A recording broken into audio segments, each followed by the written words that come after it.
Estamos aqui em mais um dia de Expedição Rede Muriqui. A gente está aqui hoje na Vila do Mogol, que cedia aqui o projeto, o IBIT Projeto, a comuna do Ibitipoca e o Muriqui House.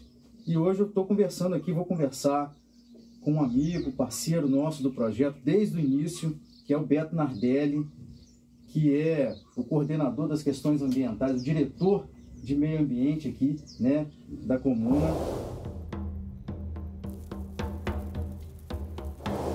Bom, então o Beto acabou de desenvolver uma dissertação para identificar melhores áreas para se criar um corredor ecológico entre o Parque Estadual do Ibitipoca e o Parque Estadual da Serra Negra da Mantiqueira, recentemente criado.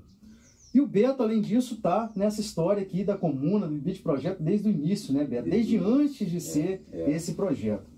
Beto, conta para nós, então, um pouco dessa história, contextualiza um pouco dessa história, desse projeto, como é que isso surgiu? Bem, eu comecei, de fato, a frequentar aqui Ibitipoca. Eu sou um dos pioneiros a vir aqui, que eu vim com meu pai, eu tinha 9 anos, eu vim em 1970. E depois voltei mais tarde, na adolescência, já com 13, 14 anos, com o pai do Renato, com a família. Nós fomos de caminhão até o peão, pra você ter ideia. E dormia na gruta, né? Nem era parque. Nem era parque. Nem era parque.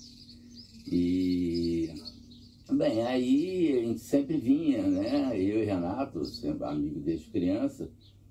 Na adolescência e na juventude a gente vinha muito acampar, né, no parque e tudo. Depois, mais tarde, mais jovem adulto, a gente vinha para caminhar no parque, ficava em pousadas lá no Arraial, até que em 92 ele adquiriu ele entrou em sociedade com o primo dele, o Carlinhos, né, repito, que tinha uma área maravilhosa, que era onde terminava o parque. Tem a Cachoeira do Macaco e depois o rio corria mais na horizontal, porque Sim. Lá no parque ele corre quase na vertical, né? Verdade. Então, nesse lugar muito privilegiado, o Carlinhos tinha terra e em 92 o Renato entrou de sócio. E aí a gente vinha para cá, desde o começo, passear, andar, caminhada, de bicicleta, de moto, fazer leitoa, tomar cachaça, né? Legal. Então essa história começou, na verdade, exato. há 30 anos atrás, né? Mais 92, de 30 anos. Mas mim, oficialmente há 30 anos atrás. O Carlinhos parece que ele adquiriu a terra em 82. Eu considero que estou aqui desde 92. Foi quando o Renato comprou. Entrou na sociedade com o Carlinhos, né? E aí eu passei a frequentar. E desde então sempre vim aqui, né? Em certos momentos mais distantes, mais próximos, outros mais próximos, mas estava sempre vindo aqui. E aí a coisa começou, né? O Renato fez a casa dele, que é o Viradouro. Sim. E depois ele falou, vamos fazer uma pousada aqui, né? Até para não ficar sozinho, ter com quem conversar. Uhum. E aí começou a reforma da Fazenda do Engenho, né? Que foi inaugurada em 2007. Aí começou a hospedagem. E os projetos ambientais, até então, era simplesmente deixar a terra, virar as terras de pastagem, né? Virar mata de novo. E com isso ele foi adquirindo pedacinhos de terra, foi juntando. Bem, hoje nós estamos com 6 mil hectares, né? Uma área quase 6 vezes maior que o próprio Parque Estadual, né, de Ibitipoca. Porque tem o Renato, tem o Kaique, que tem a mesma proposta, que é vizinho, hoje ele está com quase 300 hectares, o Rodriguinho também, que é vizinho também, e também com a mesma proposta, e cheio de novos entrantes, né? O Leite na Veia, Sim. já adquiriu 200 hectares, a ONG Menos um Lixo, do Rio de Janeiro, com 135 hectares, a Recode, que é uma ONG de inclusão digital, está com 47 hectares, a Fazenda Bica, e muita gente. Aqui está virando um hotspot ambiental, né? Tá. Eu acho E todos esses novos entrantes, Beto, e esses sócios que você falou, eles têm essa proposta, então, de recuperação, Exatamente. E eles também têm uma proposta de turismo regenerativo, como tem aqui no projeto, ou é mais uma coisa de um empreendimento voltado para questões ambientais, para conservar determinadas áreas? Eu acho que o turismo ele é uma saída para atrair recurso, né? Que é uma vocação aqui dessa dessa região, né, Beto? Isso aí. Que legal. Beto, então vamos falar um pouco agora desse trabalho bacana, recente, né, e muito relevante que você fez. Agora, pelo estudo que você fez, é um desafio conectar o Parque Estadual do Ibitipoca à Serra Negra da Mantiqueira? As questões ambientais mundial já é um desafio, né? Um desafio urgente e perigoso, porque há quem diga que a gente é a primeira geração a sentir os efeitos das mudanças climáticas e a última a poder fazer alguma coisa para reverter o dano, né? O projeto começou... Eu frequentava aqui desde então, participava de vários projetos, mas de forma oficial mesmo, eu comecei aqui como diretor em janeiro de 2020. E aí eu senti a necessidade de voltar a um pouco mais ao meu métier inicial de engenharia florestal, porque eu tenho uma vida empresarial em Juiz de Fora. Eu me propus a fazer um mestrado patrocinado pela própria comuna e fiz no IP, né, Instituto de Pesquisas Ecológicas, lá de Nazaré Paulista. E fiquei pensando que tipo de tema eu poderia abordar na dissertação, né? Então, descreve a comuna, descreve a coisa. Eu falei, não, eu queria fazer uma coisa mais aplicável. E eu olhava sempre, né, a proximidade.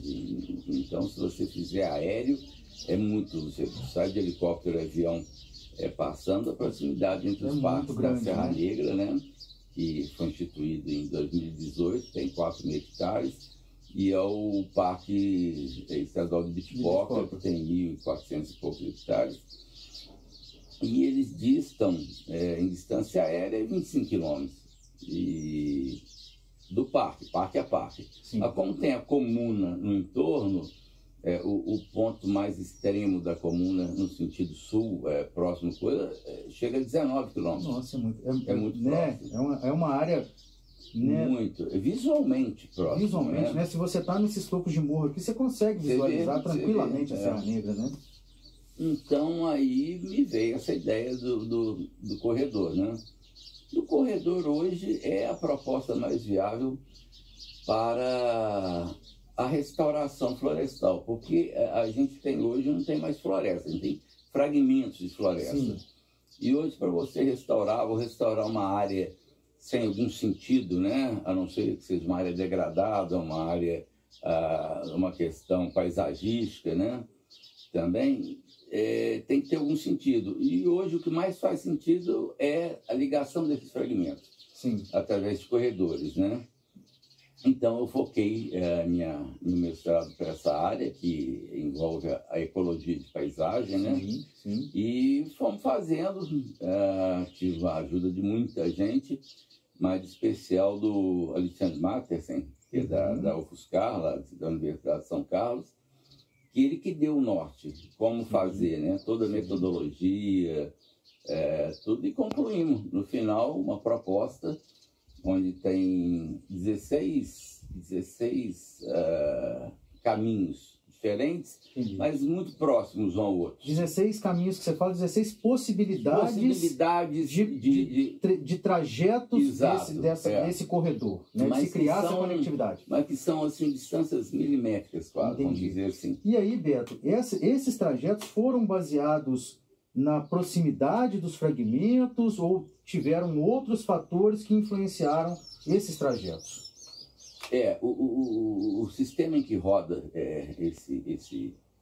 essa proposta, ele atribui a notas, custo de deslocamento, por exemplo, de um animal. Entendi. Ele tem o custo 10 para passar numa área antropizada e custo 1 para passar numa área de floresta. Entendi. tá? Entendi. Então, ele vai buscando os melhores caminhos. Com base nesses valores. Nesses valores. Que legal. Nesses valores. É a tecnologia ajudando exato. a gente a fazer a conservação e trazer isso para coisa real, né, Beto? Isso é muito legal. Exatamente. Roberto, a gente sabe que hoje nós, né, temos no Brasil um arcabouço legal já que, não sei se incentiva ou se obriga, né, o proprietário a ter áreas destinadas ali a essa, não em si a conservação, mas a produção dos serviços ambientais, como as reservas legais, as APPs. Você acha que o pagamento pelo serviço ambiental de forma efetiva, isso poderia acelerar esse processo de restauração? Sim, claro. Tem vários fatores, né? Uma é o déficit ambiental que a maioria dos proprietários aqui tem, né? Mas tem um paradoxo aqui que é o seguinte: é uma região de montanha, muita declividade, inclusive trechos de muita altitude, né? Chegando a 1.800 metros, e vales, né? E vales onde passam os córregos, né? Os riozinhos, e que seriam as áreas que deveriam ser restauradas. Né? Só que essas áreas são as poucas possibilidades que o proprietário tem de fazer alguma agricultura. Alguma coisa. Né? São as áreas produtivas das propriedades. Tanto é que, assim, nós fizemos o caminho de menor custo, né? Que foi as notas que nós atribuímos. Não consideramos, por exemplo, as áreas. Se fosse um outro método, vamos usar as áreas de APP. Mas como convencer os proprietários a abrir mão da área produtiva? Da área produtiva deles, né? Então, eventualmente, você vai ter que fazer o corredor em área declivosa, né? Nós não consideramos a área de APP. Apesar de ter um déficit muito grande, é uma possibilidade. Faria corredores, pode ser até uma segunda possibilidade, né? Você ter, uma enormidade de caminhos, né? Não só um caminho, várias possibilidades. Mas então hoje eu vejo que para concretizar esse trabalho, e que eu julgo muito barato o custo disso, você considerar um maior aprofundamento científico, técnico-científico desse projeto, aquisição de terras e restauração total, né?